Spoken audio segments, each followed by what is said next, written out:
మనం చేయాలా అంటే మనం ఒక మంచి పొజిషన్లో ఉంటేనే అది చేయగలుగుతాం. మనం చిన్న హోదాలో ఉంటే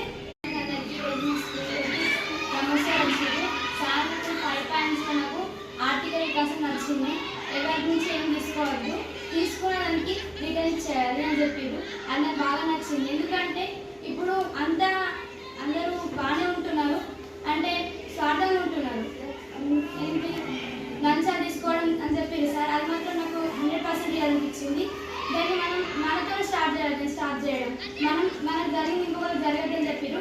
అలా మనం చేయాలా అంటే మనం ఒక మంచి పొజిషన్లో ఉంటేనే అది చేయగలుగుతాం.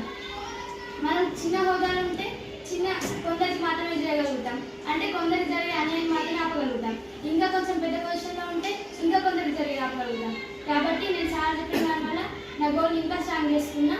నేను IAS అయితే ఇంకా కరప్షన్ అస్సలు జరగనియా. Thank you sir.